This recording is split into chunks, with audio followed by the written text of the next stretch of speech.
Welcome. In front of me is a REALME Narzo 50, and today I'll show you a couple tweaks and tricks you can do on this phone. So to get started, we're going to begin with the dark mode, which can be found under the settings, display and brightness, and in here you have the light and dark, along with the neat switch below that to auto switch, which is defined by basically time. So this will give you what I would consider best of both worlds. It will switch to dark mode during the nighttime and keep it in light mode during the daytime, which is what I would consider a very good option here. Now, moving on to the next option, it's going to be the entire section of personalization right here. Now in this tab, I can change things like, well, wallpapers, but let's be honest, no one gives a crap about wallpapers. At least, well, it's not a decent trick. None of them are. But yeah, in here, as you can see, we have a bunch of other options. For instance, like app layouts, icon styles, colors, fonts, and notifications, shapes.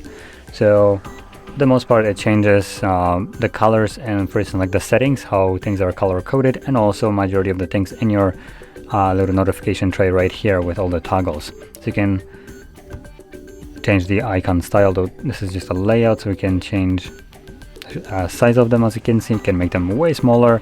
I can decrease the name or the font size, I guess. I believe you can also completely remove it. Yep, there we go. So you can see if you set it to the smallest one, it hides it.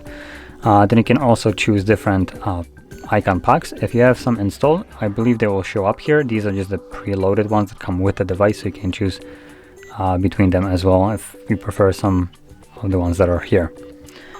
And going back in here, obviously we have the, like I mentioned, app layout. So this allows you to select how many rows and columns you have. So it looks like by default it's set to max, so 5 and 6. You can't go any smaller. Colors, like I mentioned, just changes the colors. Now we have a couple like pre-made ones right here, which you can tap on, and it automatically gives you this visual indication how and where it will affect it. But you can also change it up yourself if you want to. Now this will only change it to a single color everything, unlike these options, which obviously give you multicolor options. And lastly, we have the shapes right here of the toggles, or actually this would be the last one, the fonts. Again, only 2 fonts accessible right here, but if you find some that you want to install, I believe they will show up here as well. Anyway, moving out of here to the next option is going to be the home screen. So, oops, I just closed the settings. So let's go into the home screen and lock screen.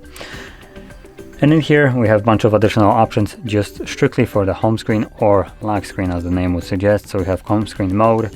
Now I do have the up drawer, which is what I personally prefer, but we also have the standard, which I honestly I don't get why it's called standard, considering this is not standard to Android really. But what it does is just drops all your apps smack in the middle of your home screen, kind of like an iPhone would. And then we have a simple mode. Simple mode is more designed for the sorry for that, elderly people. So it maximizes the size of the icons, removes the unnecessary clutter, and just makes everything look as simple as it can. So like I mentioned, elderly people can have, I guess, a little bit of an easier time using the device. Now obviously you have a bunch of more options right here, which you can go through and customize them to your liking. I'm not really going to go into all of them, it will take a little bit too long. So moving on to the next option, it's going to be the refresh rate. Now that can be found under the display and brightness again, and all you need to do is scroll down under to the more section, and then here we have screen refresh rate. Now by default it is set to auto select, which basically changes it up between 60 and 120 depending on what you do. Now here, for the majority of you, I will actually recommend you to keep it on auto, but for the people that actually want to preserve their battery as much as they can, and they don't really give a crap about the actual higher refresh rate of their display, change it to 60. This will increase your battery life just a little bit, and because you don't really, assuming you don't really care about the refresh rate, it won't really matter to you. But even the, for instance, an hour of additional battery life might probably matter more. Now moving on to the last option, it's the gesture navigation, which most of the devices nowadays give you the option throughout the setup. This device is not one of them, so if you want to use gesture navigations instead of the outdated buttons at the bottom, all you would need to do is navigate to Convenience Tools, Navigation, and in here select Gesture. Now you can learn it or disregard it. If you ever use gesture navigation, then you probably know how to use it. If you never used it before, I'm gonna just quickly go over it for those people. So you swipe up to go home, swipe up and hold to go to recent, and swipe from either side. Geez, talking today is hard. So swipe from either side to basically go back.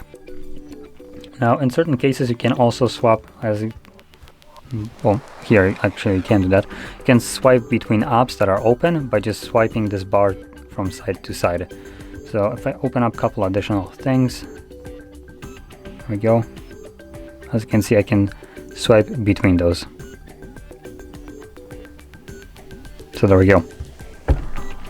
Anyway, this would conclude the, I guess, top tweaks, tricks, however you want to call it. And if you found this very helpful, don't forget to hit like, subscribe, and thanks for watching.